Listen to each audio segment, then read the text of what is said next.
myoma sa matris o uterine fibroid o mga bukol na lumilitaw sa matres ng babae, particularly habang nasa panahon ng mga taon na maaari silang magdalang tao.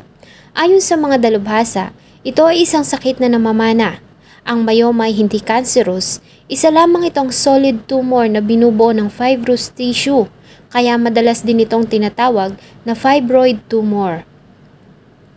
Noong 2018, ay isang kaso ang gumalantang sa Quezon City at pinag-usapan din sa maraming pahayagan. Ito ay ang ginawang pagpatay ng isang 46 years old na lalaki sa kanyang asawa. Dahil sa kadahilanang hindi umano siya nito mabigyan ng anak sa loob ng 16 na taon nilang pagsasama.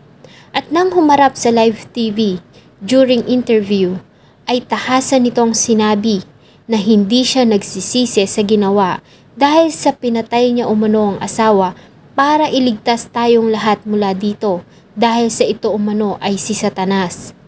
Samahan niyo po akong balikan ang kaso ni Orlando Estrera at ang ginawa niyang pagpatay sa walang kalaban-laban niyang asawa sa Quezon City. Bago ko po simulan ang ating story, sa mga bago po sa channel ko, please hit the subscribe button at pakipindot na rin po ang ating notification bell para ma-notify kayo sa mga bago nating upload na videos. March 11, 2018, ng bandang alas 5 ng hapon, ay nagkagulo ang mga tao sa Barangay Holy Spirit sa Quezon City nang isa-isang itapon sa labas ng bahay ni Orlando Estrera ang pira-pirasong bahagi ng katawan ng kanyang asawa. Unang napansin ang mga piraso ng katawan ng mga batang naglalaro sa lugar na agad na nagsumbong sa kanilang mga magulang at tumawag ng mga pulis. Bago pa dumating ang mga pulis sa crime scene, ay una nang pumasok sa loob ng bahay ang mga tanod ng barangay at doon ay naabutan nila ang duguang si Orlando Estrera. Nagkalat na kagamitan at ang nakatiwangwang na katawan ng isang babae na nasa kalunos-lunos na kalagayan. Kinilala ang biktima na si Heidi Estrera na tubong Davao Oriental. Si Heidi at Orlando ay kinasal noong 2002 sa Davao at noon lamang 2016 ay lumipat sila ng Quezon City. Nagtatrabaho sila sa Sisters of Mount Carmel Catholic School bilang maintenance. Ngunit sa kabila ng 16 na taong pagsasama ay hindi biniyayaan ng anak ang mag-asawa dahil sa si Heidi ay may sakit na myoma at nagpaplano pa lamang ito na magpagamot. Ayon sa mga nakakakilala at mga kamag-anak ay mabait at maraming kaibigan si Heidi, kaya naman talagang lahat sila ay nagulat sa sinapit nito. Kahit pa nga malimit na mag-away ang dalawa, ayon sa ilang kamag-anak ni Heidi, ay madalas na mapagbuhatan ng kamay ni Orlando ang asawa pag ito ay nakainom ng alak. Sa katunayan, ay nagkaroon ito ng peklat sa kanyang mukha nang minsan itong pagbantaan ng asawa na papatayin. May mga ilang report din sa Barangay Holy Spirit kung saan ay inakusahan ni Heidi ang asawa sa ginagawa nitong pananakit. Ngunit sa kabila nito ay hindi ito nag-file ng charges laban sa asawa. Malimit po yan, ma'am. Lasenggo. Binubugbog niya yung pinsang ko. Nang dumating ang mga pulis sa crime scene, ay nagawa nilang ma-recover ang 13 inches na kitchen knife na may mga bakas pa ng dugo. Ganon din ang isang martilyo na nakuha sa ilalim ng katawan ng biktima. Samantalang agad naman nilang dinala si Orlando sa Quezon City Municipal Jail habang isinasagawa ang investigasyon. Napag-alaman din nila na wala ito sa listahan ng barangay watch list para sa pinagbabawal na gamot sa kanilang lugar, kahit pa nga umamin ito na gumagamit noong 2002. Nagnegatibo naman ito ng kanilang isailalim sa drug test.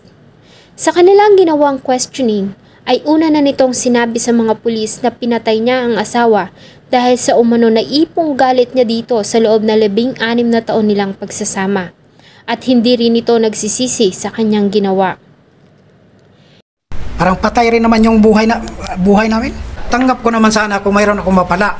Wala na nga akong napala, ako pa yung sisihin. Nang iharap nila ito sa media, ay iba na ang naging statement nito.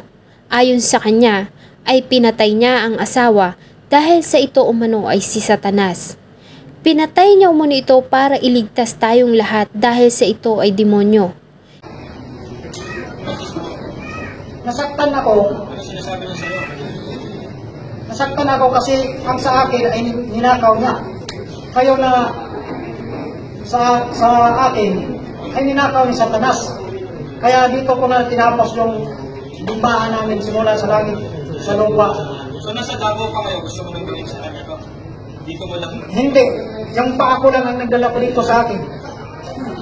Kung saan man kayo ay nandoon ako, kung saan ako ay nandoon rin kayo kasi tayong lahat ay isa lang. Katulad yan, sabi mo, napatay mo na yun. So, ibig sabihin, patay na rin si Satanas. Hindi pa. Sa ngayon, si Satanas, wala pa yun. Kasi kasisilang pa lang natin sambayan ng Kristiyano. Pero yung Kinuwento niya din sa harapan ng media kung paano niya ito pinatay. Ayon sa kanya noong March 11, 2018 ng alas 5 ng hapon, ay kagigising niya lamang mula sa pagkakatulog, kung saan ay isang panaginip umano ang nag-udyok sa kanya para gawin ang karumal-dumal na krimen. At nang magising ay nagmistulang kambing umano ang kanyang paningin sa imahe ng kanyang asawa na noon ay nakahiga at nagpapahinga. Inapakan niya ito sa liig at ginamit niya ang kutsilyo para biakin ang tiyan nito para alamin kung ito ba ay nagdadalang tao. Ngunit kinumpirma ng mga pulis na hindi buntis ang biktima. Maliban dito, ay pinutol niya ang binti nito at braso bago nito binalatan ang mukha ng biktima. At hindi pa nakontento, ay dinurog nito ang ulo ng asawa bago nito kinain ang utak at ilang bahagi ng bituka ng biktima. At muli nitong sinabi na pinatay ko siya dahil siya si Satanas. ko na mayroong nanunuluyan sa kanyang masamang espiritu. Tapos nung pinatay ko na yung kambing na yon, mayroon pala siyang nalunok na masamang espiritu na hindi nalusaw doon sa kanyang kalooban. Kaya pala siya nagkasakit ng matagal. Sabi ko, di man talaga to tao tong asawa ko. Bakit nag-anyong kambing? Kasi nakalawit na yung buhok. Pero yung likod niya talaga kambing. Ayon kay noon ay Director ng Quezon City Police na si Chief Superintendent Guillermo Eleazar, ay isa sa ilalim nila ang suspect sa psychological and psychiatric examination para malaman ang kalagayan ng mental condition nito. Ngunit ayon sa kanya, sa ginawa nilang panayam dito ay hindi ito nagbanggit ng mga katagang Satanas. Nagulat na nga lang sila sa naging pahayag nito sa harap ng media. Hindi rin ito nagpakita ng kahit na konting sinyales ng pagsisisi sa ginawang pagpatay sa kanyang asawa.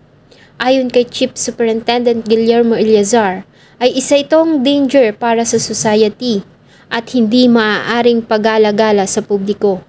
Kaya naman ay siniguro nila na mahigpit ang security nito sa Quezon City Police District kung saan ito nakadetain. Expert para ma-evaluate natin yan. So nangangailangan talaga siya ng proper psychological and psychiatric evaluation by competent physician para malaman kung ano yung state of his mental condition.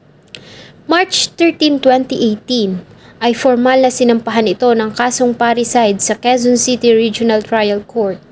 Ayon kay Assistant City Prosecutors Nicasio Rosales, ay may sapat na probable cause para iakyat ang kaso sa hukuman. Sa ginawang arraignment ng kaso, ay nagplead si Orlando ng guilty sa kasong parricide. At nang tanungin ay sinagot nito na ayaw niya umanong magsinungaling. Ang kaso ay inaraffle at napasa kamay ni Judge Editha Mina Aguba ng Quezon City Regional Trial Court Branch 100. Sa mga ginawang pagharap ay tumanggi ang akusado na makipag-usap sa kanyang abogado mula sa Public Attorney's Office. Ngunit nang tanungin ng hukom ukol sa kanyang kaso, ay sinabi nito na naiintindihan niya ang kasong isinampa laban sa kanya at alam niya din na maaari siyang mabulok sa loob ng kulungan dahil sa kanyang ginawa. Ganon pa man ay matigas pa rin itong pinanindigan na hindi niya pinagsisisihan ang kanyang ginawang pagpaslang sa kanyang asawa. Nang muli itong tanungin ng hukom kung alam niya ba na siya ay maaaring makulong ng habang buhay sa New Bilibid Prison, at sumagot ito ng oo, na iintindihan niya at handa siyang harapin ang parusang ipapataw ng hukuman sa kanyang ginawa. Iba ba yung parang mang boses hayop to, baka hindi talaga to tao tong kasama ko. Sana po ay nagustuhan niyo ang isang nakakakilabot na kwento na aking ibinahagi. Marami pong salamat sa patuloy niyong pagtangkilik ng akin pong mga videos. Huwag niyo pong kalimutang mag-iwan ng inyong saloobin at suggestion sa atin pong comment section. Thank you so much po and see you in my next video.